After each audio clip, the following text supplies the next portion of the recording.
beautiful day, a beautiful morning. Thank you for joining.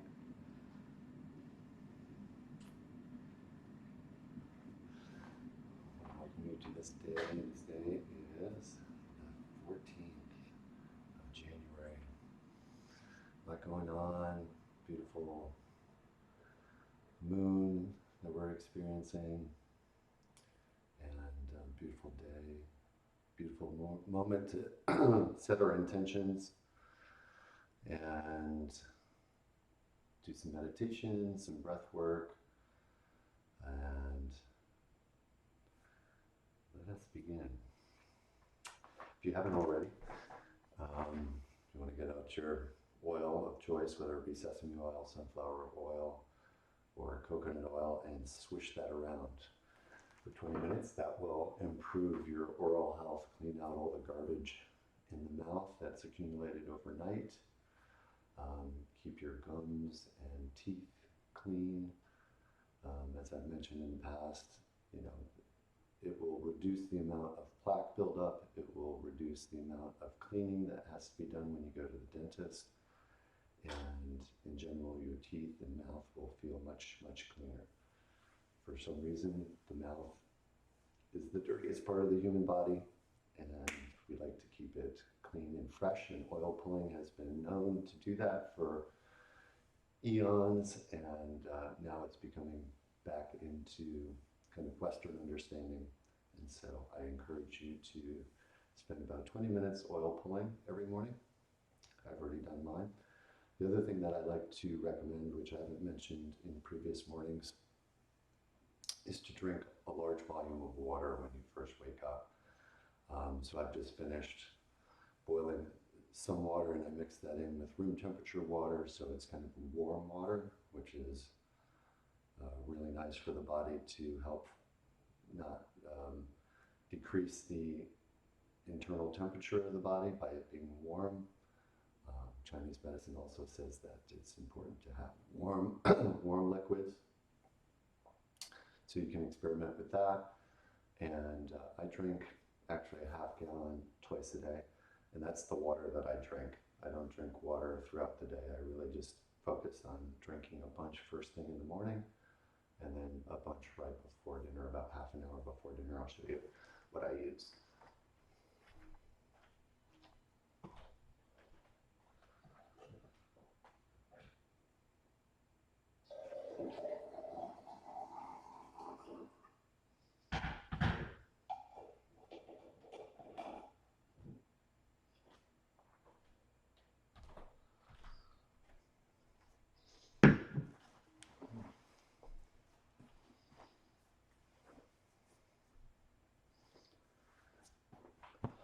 So I drink out of this very large mason jar. I'm 6'5", so I drink a lot of water. You don't have to drink this much. Really up to you. The volume, it's recommended 5 glasses, but a glass varies in size. But you really want to drink it not so much for like taste or, but really to help flush the body of whatever's accumulated in the intestines. That helps push it through, rehydrates the body after 8 hours of sleep, and really kind of rehydrates. A lot of us aren't actually hungry, we're thirsty, so this will maybe reduce hunger pangs that you might have because maybe you're not drinking enough water. And yeah, so be sure to drink a lot of water, preferably first thing in the morning, and then half an hour before dinner.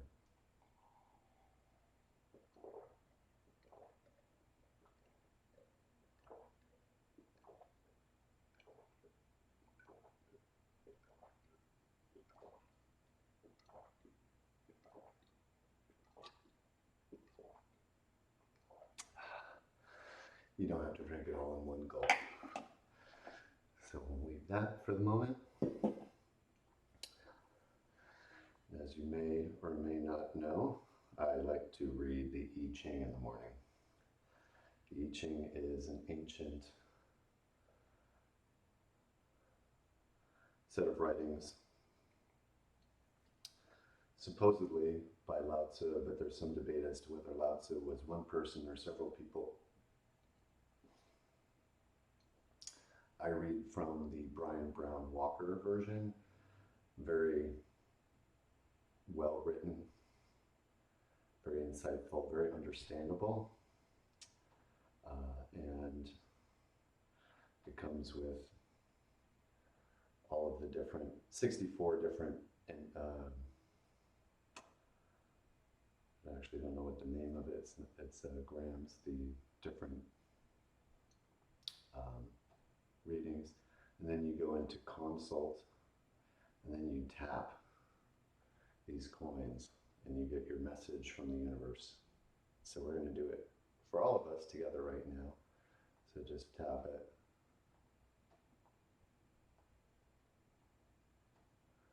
And that's our reading for today, 4924. 49 is revolution. Devotion to truth enables a revolution. The hexagram announces the arrival of a time of revolution. A set of conditions, internal or external or both, is ready to pass away in favor of a more beneficial situation. What enables this transformation is your conscious and vigorous adherence to correct thought and behavior. No revolution in outer things is possible without a prior revolution in one's inner way of being. Whatever change you aspire to in your affairs must be preceded by a change in heart and active deepening and strengthening of your resolve to meet every event with equanimity, detachment, and innocent goodwill. When this spiritual poise is achieved within, magnificent things are possible without. The revolution of others are enabled also when you refine the fire of goodness and truth inside ourselves. Sincere commitment to higher things travels outwards in powerful ways from the superior person, and all those around are affected by this. Indisputably, to lead one's inner self to truth and peace is to lead the outer world to truth and peace. A beneficial revolution is assured to one who takes this path now. And then as with the I Ching, there are sometimes additional lines, additional nuances that come with each particular reading. And today we have 3. Today we have third line, fourth line, and fifth line for Ka. Third line says, "Do not be hasty, neither should you hesitate excessively. Act with perseverance and gentleness when it becomes clear that the time is right." And the fourth line says, "Great changes are only possible if your inner attitude is blameless. That which is not just will not last." And the fifth line says, "People instinctively understand and support a revolution brought by one who is completely aligned with higher principles." And further insights from the Wei Wu Wei Ching. It's very poetic and short and sweet. And it goes, "There isn't any need to seek outside yourself. Look inside, allow ideas and methods and ways of perceiving to dissolve, and you will see that your original face and that of all the Buddhas are one and the same." And so that's the major message of the day. And the second message of the day is food, return. So it's Ko-Fu today, return. A time of darkness comes to a close. Receiving this hexagram is a sign that you have reached a turning point. This moment is akin to the winter solstice.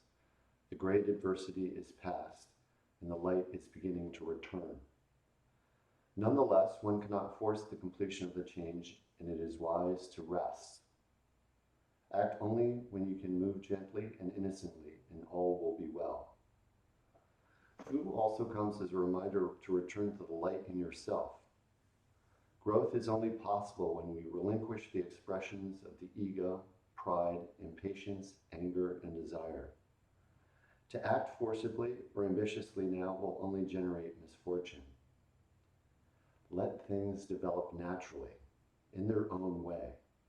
Simply observe and accept changes as you observe and accept the rising of the sun. Allow yourself to rest and gather strength for a time of growth ahead. By holding to modesty, gentleness, and correct conduct, you prepare the ground for a fruitful blossoming when the light fully returns.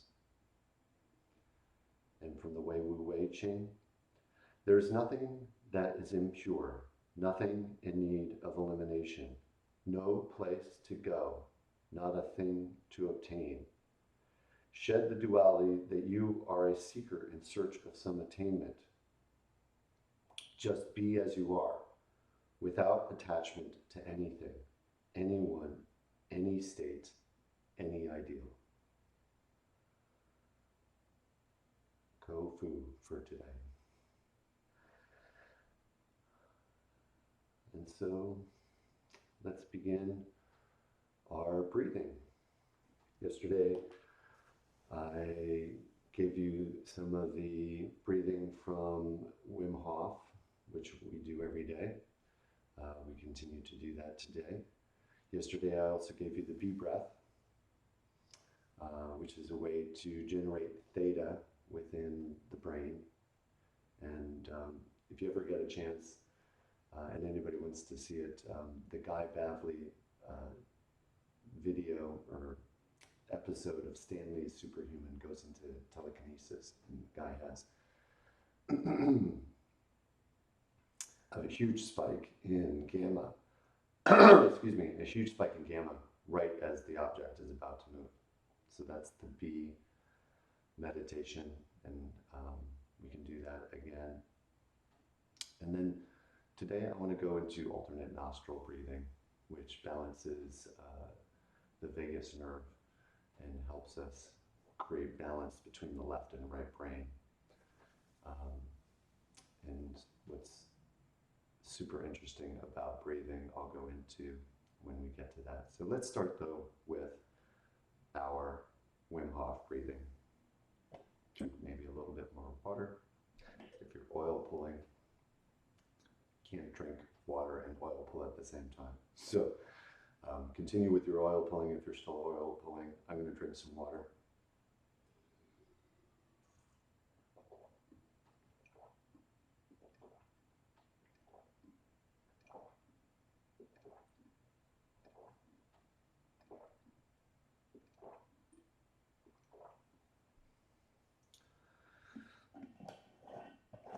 Okay, so if you remember the Wim Hof method, for you that are new, I'll go over it.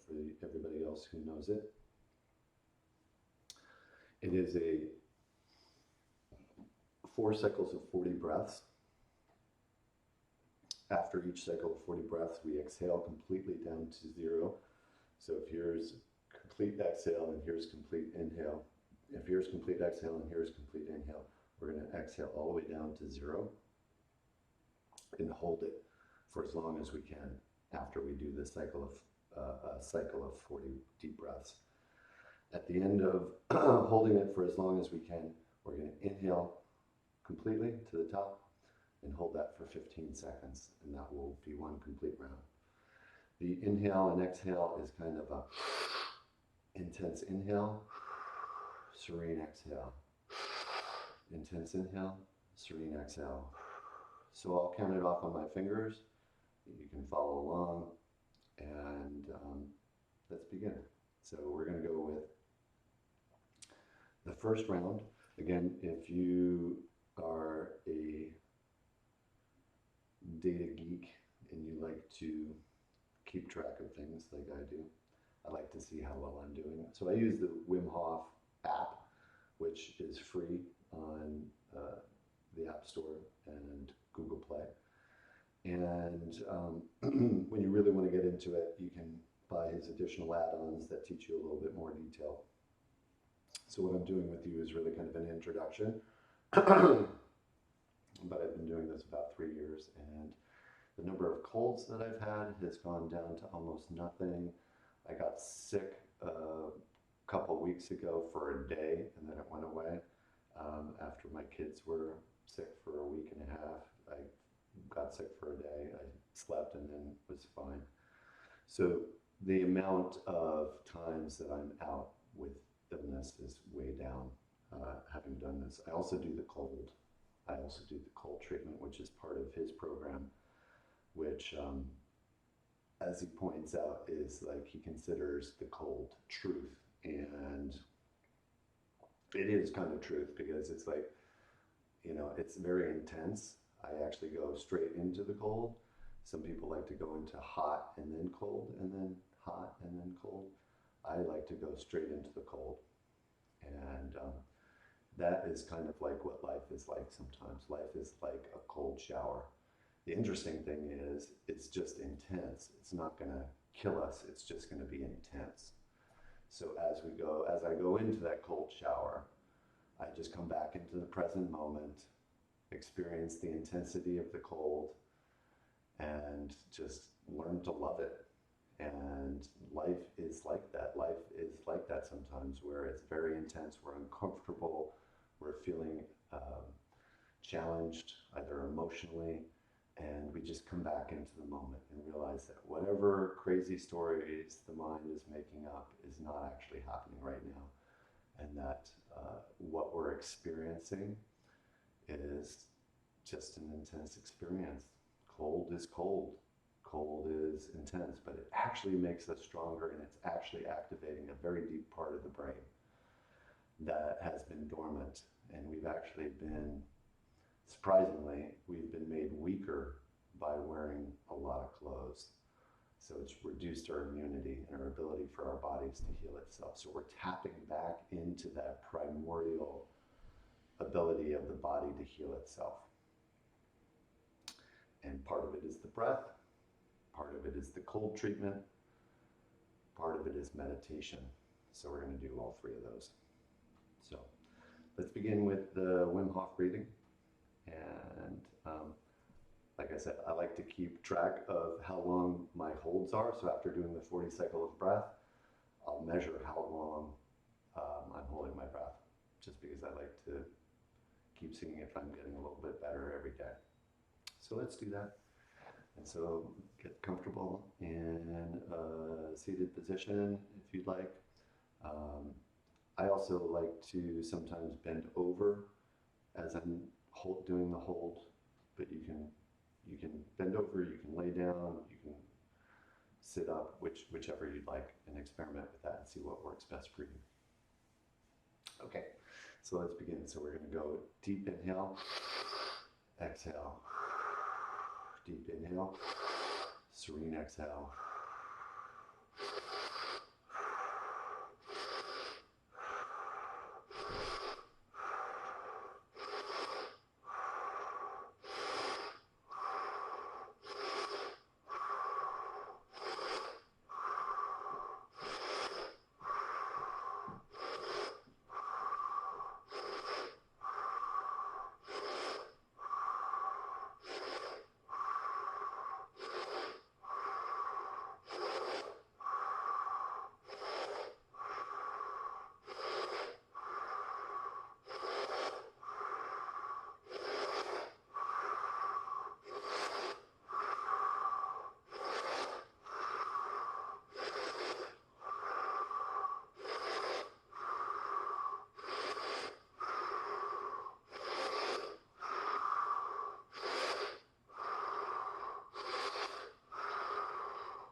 Five more.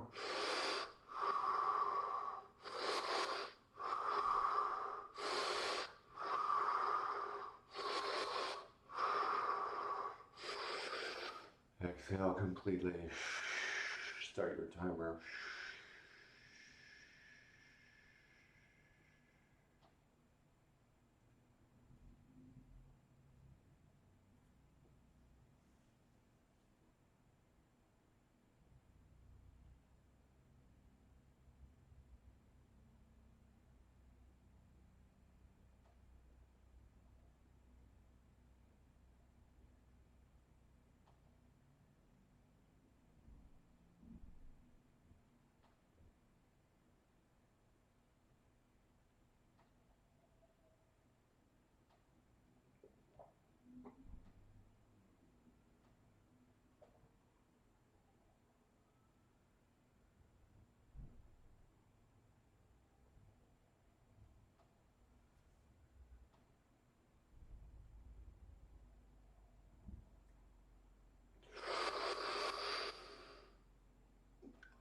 15.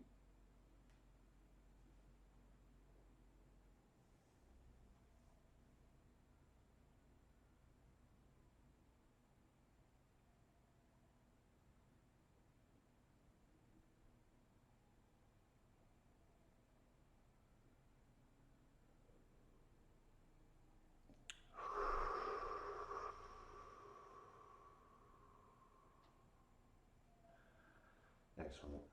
Remember to exhale completely after the first, exhale completely before the first inhale, because our bodies and our lungs accumulate stagnant air because we don't exhale completely very often. Typically, if our breath is like full exhale, full inhale, typically most people are breathing in here. It's like, there's no full exhale, so we've got stale air in our lungs. So if we exhale first, completely go.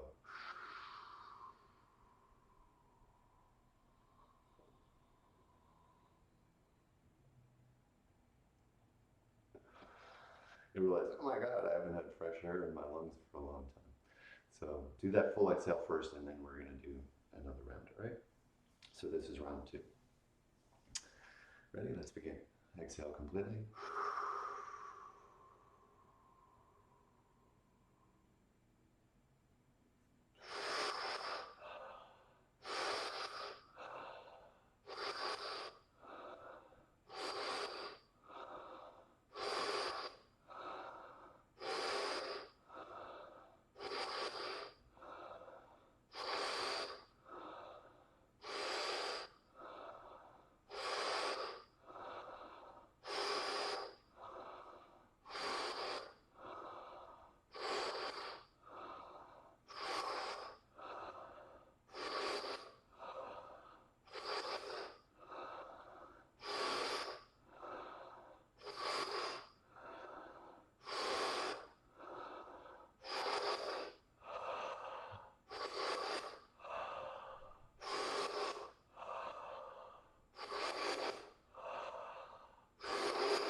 More.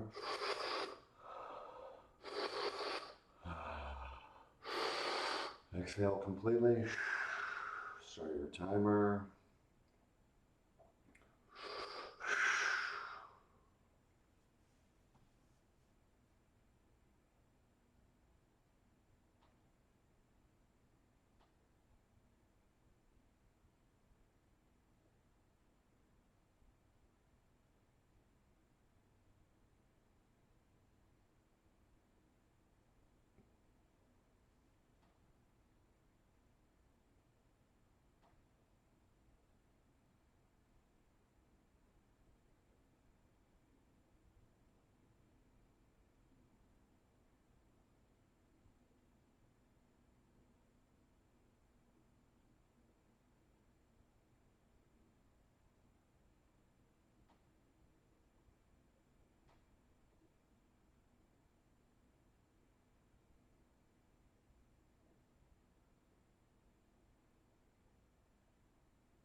Inhale, hold for 15.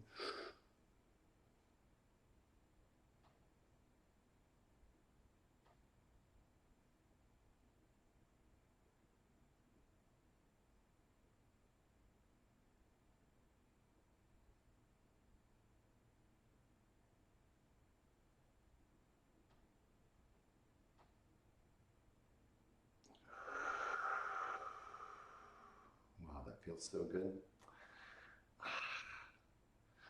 This is why I love waking up and doing this with everybody. It feels so good. Is that all good for everybody? All right. Another sip of water.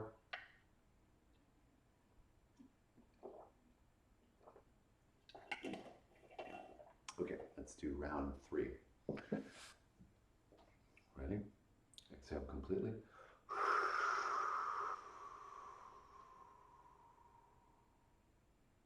This helps reduce anxiety and depression. Scientific research is proving. Ready? Let's do our 40.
5 more.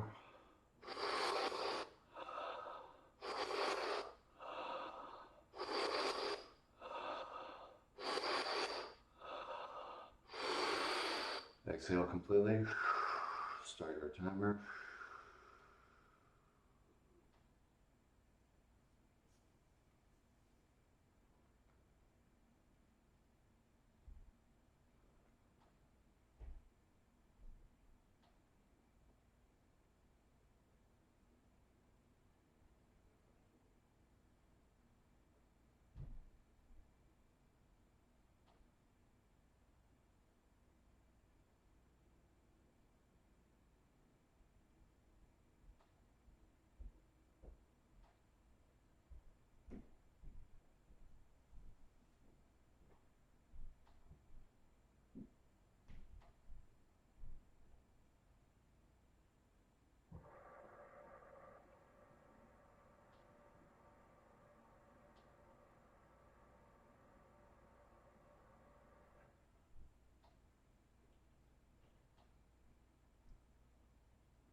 Hold for 15.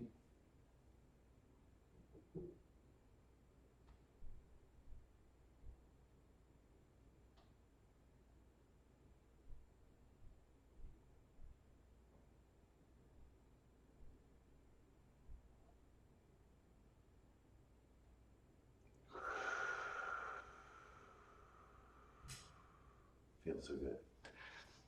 Beautiful. Now we're going to do the last round. And the last round, we do something special at the end of the last round. At the end of the last round of 40, we exhale completely, and then we do push-ups on the complete exhale. And I like to do really slow push-ups, which is based upon research done at Colorado State University, that if you do really slow repetitions, the effect is amplified. The research is about pure working out. So you can do this while you're doing your workouts as well. 5-second repetitions instead of like really fast repetitions. Do them as slowly as possible, and you get maximum benefit in the shortest amount of time. So we're going to do push-ups. You can do them whichever way you like, fast, slow. Join me on the slow if you like. And let's do our 4th round, and then do our push-ups, and then we'll do the inhale for 15, and that'll be the end of the breathing, the Wim Hof breathing. All right, so let's begin. Ready? Take a deep exhale all the way down to bottom. Inhale.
Start to get into your push-up position.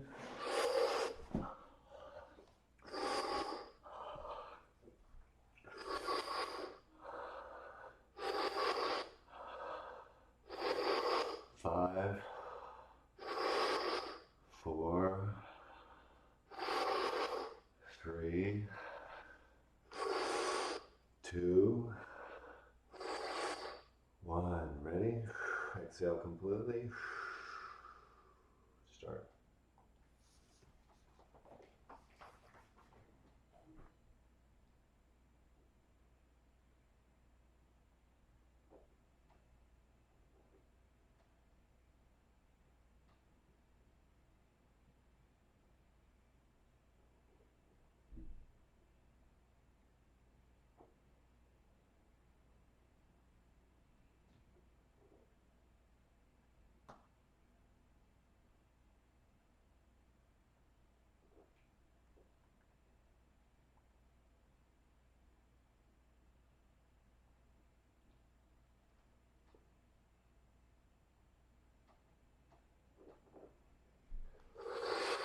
Inhale, hold.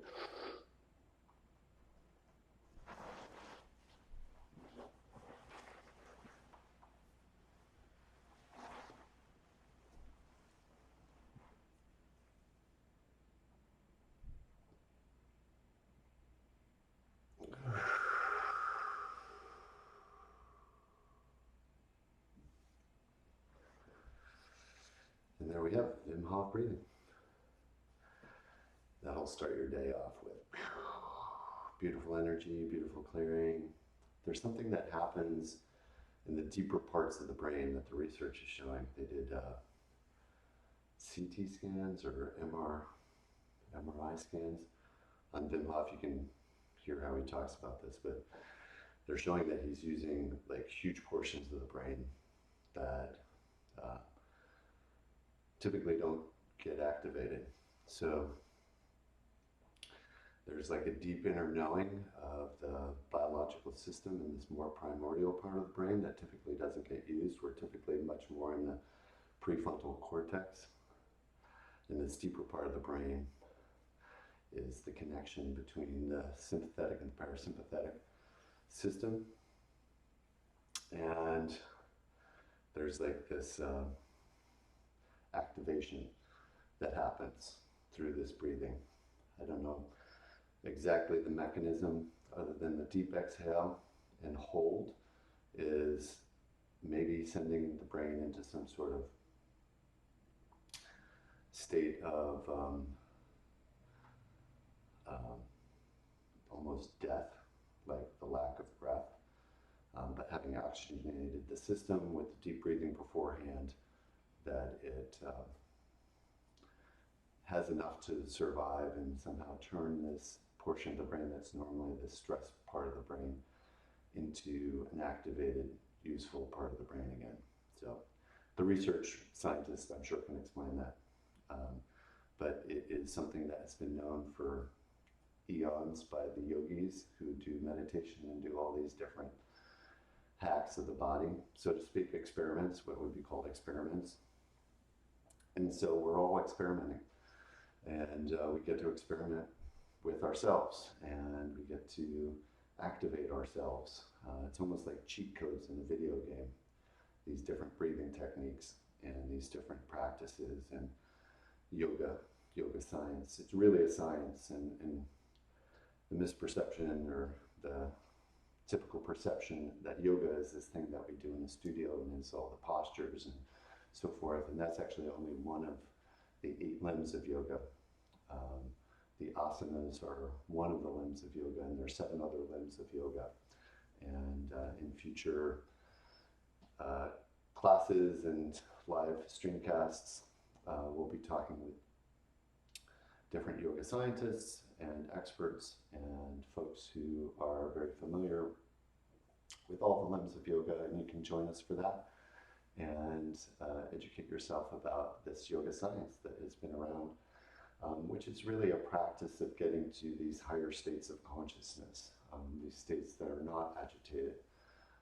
As I had mentioned previously, and I'll mention again, our typical brain state in Western society is beta, which is 10 to 13 cycles a second. And this is considered normal by Western science, but it's only normal because most people are in it. We're in a very highly agitated environment with all the crazy news that's on, the crazy things that are happening in government and politics and society, really agitate people and bring people to heightened levels of stress. And this beta brainwave frequency is really kind of in an ancient way, it would be the brainwave state that we would be in if our village was being attacked. So we're in a constant state of feeling like we're being attacked. And our more actual normal brain state is alpha. Waking brain state is alpha. And alpha, to get to alpha though, we have to learn how to calm the mind, not let it continuously roil and boil on, agitating thoughts. And meditation is useful for that, and there are many different techniques of meditation. Prayer is useful for that, is a practice that brings us into that kind of brain state. When we're doing the rosary, Hail Mary, full of grace, or if we're doing a mantra, Om Namah Shivaya, or any of the multitudes of affirmations, like wherever I live cheerfully, or why am I so pleasantly pleasing to myself in the company of others? The last one being what's called an affirmation. If you listen to Noah St. John, an affirmation is, instead of it being a statement, it's a question. And by asking the question over and over again, we send a message to the subconscious mind to answer that question. So why am I so pleasantly pleasing to myself in the company of others? That question will be answered by the subconscious mind. It'll work on it. So we can give questions to the subconscious and the answers will come up.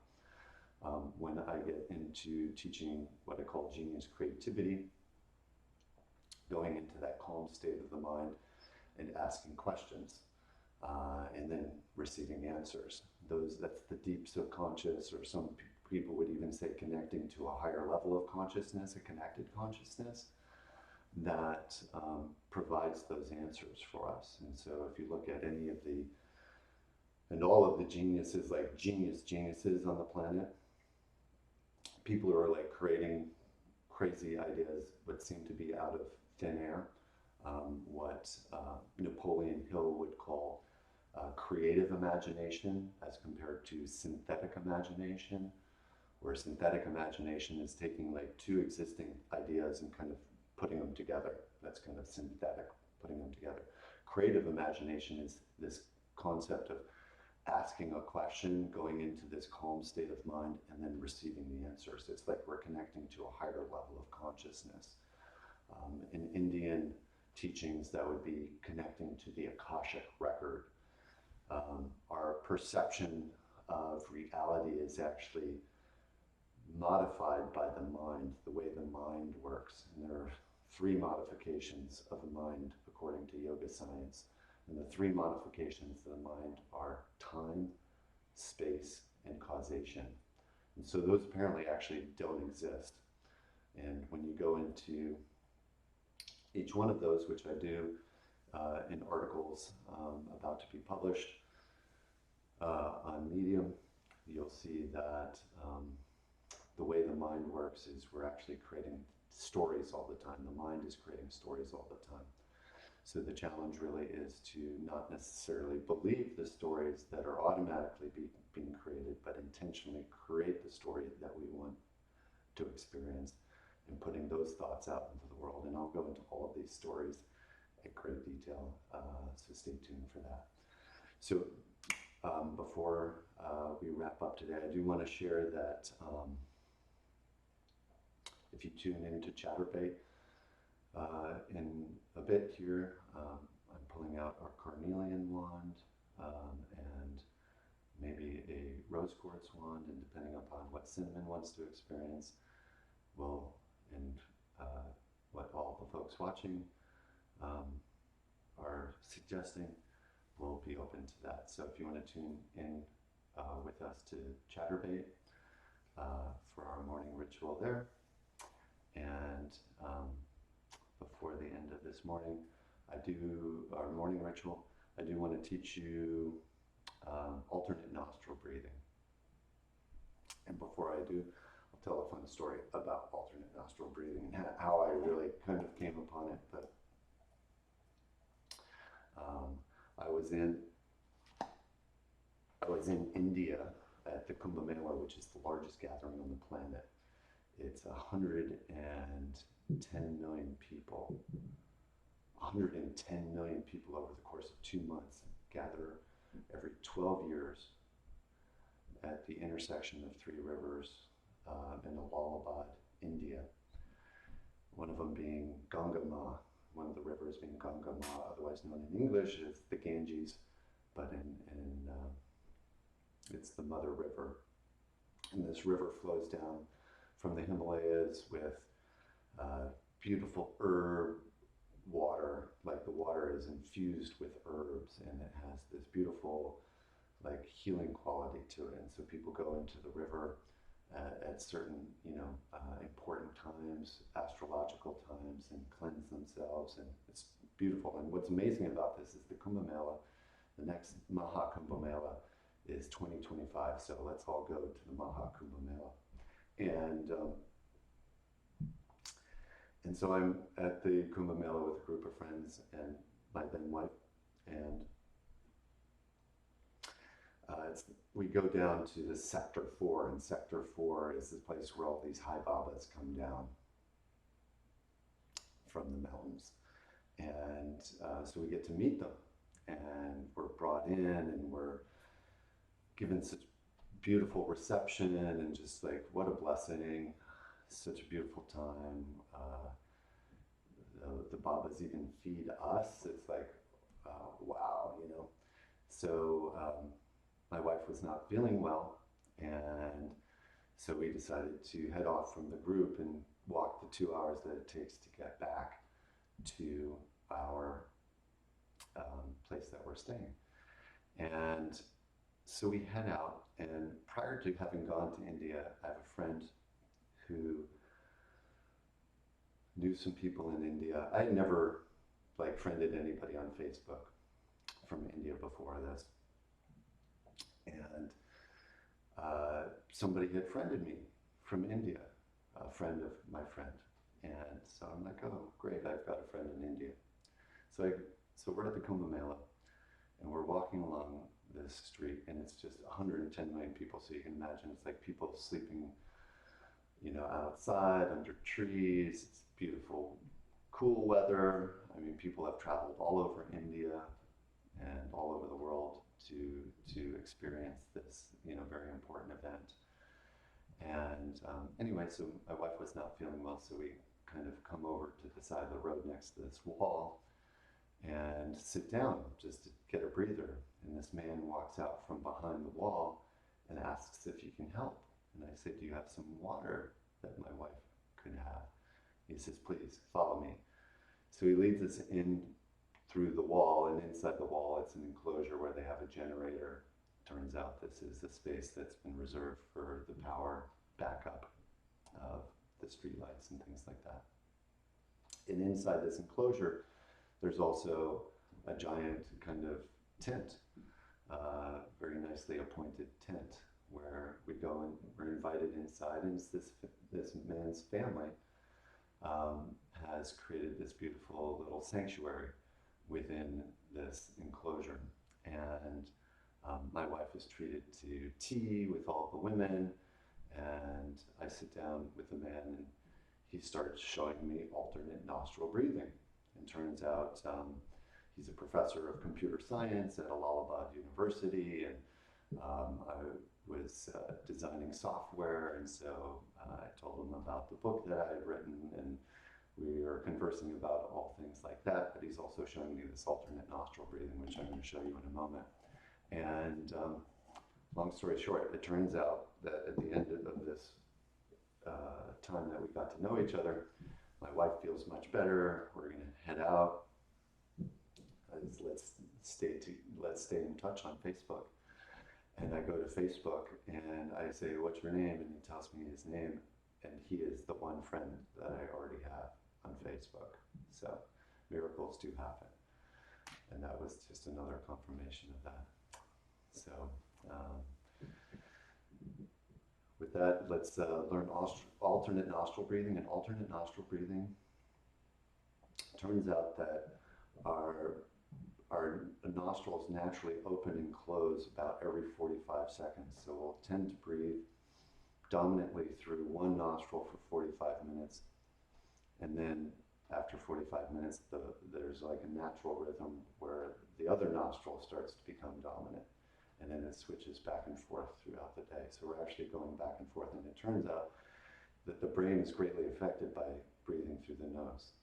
So we can activate certain parts of the brain and the nerves between the two hemispheres by switching back and forth between breathing between the left nostril and the right nostril. Again, another one of these kind of cheat codes that has been long studied by yoga science.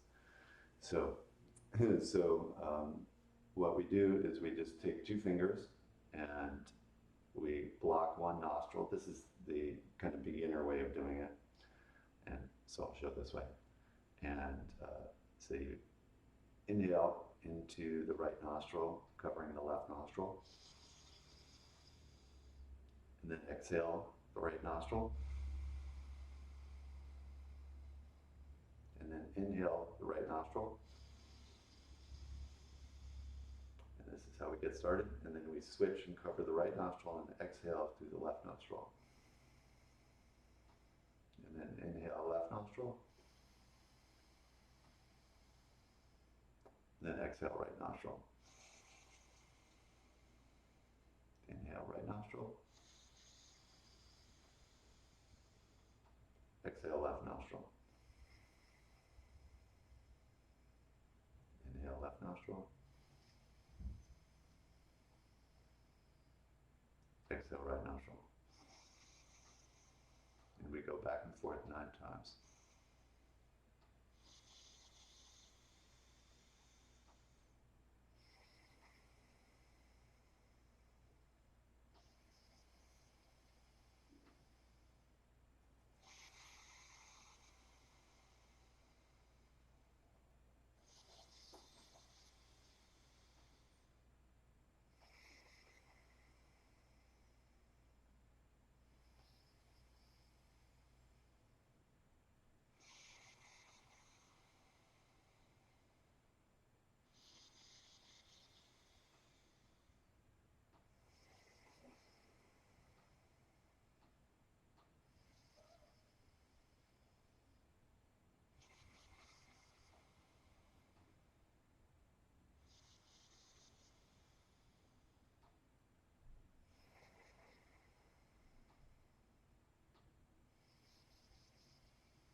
that balances the left and right brain together.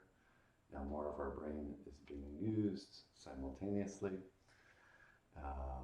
Less battles between kind of our logical, symbolic left brain and our creative, visual right brain. And interesting facts along these lines. It turns out that we can consciously control these bags of tissue in our nostrils, and those bags of tissue are get engorged with blood, just like our genitals do. And so even couples who have just been married, they have something called like a honeymoon congestion, because they're making love so much that their nose engorgement ends up being sympathetic to their genitals. But we can consciously control these bags just with thoughts. So give it an experiment. I'll leave you with this for today. The experiment is to see if you can control where the air lands in the back of your nasal cavity. See if you can inhale to kind of the back here. See if you can inhale. See if you can inhale up to here. See if you can inhale over to here.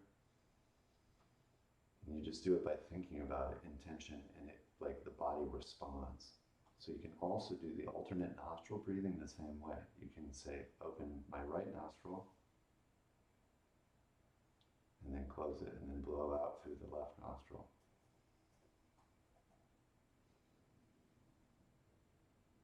And then exhale out of the right nostril. Exhale out of the left nostril. And you can just do it with your mind, and when you realize that you can do it, it's like, holy cow, like I've got this ability to control my body with incredible levels of control. And it's true actually with all of parts of our body. We can start feeling our organs, we can start feeling our heart, we can slow down our heart to a much calmer state. And a lot of it is controlled by breath. And breath has been given to me as a message. Breath is incredibly important. It controls, it is the bridge between the sympathetic and the parasympathetic nervous system. So by different kinds of breathing, we can control different kind of unknown aspects of our body. And if you think about it, breath is the one thing in the human body that is both automatic, like you breathe without having to think about it, and it is also something that we can control. So it is a bridge between kind of what our body does automatically and what we can consciously control.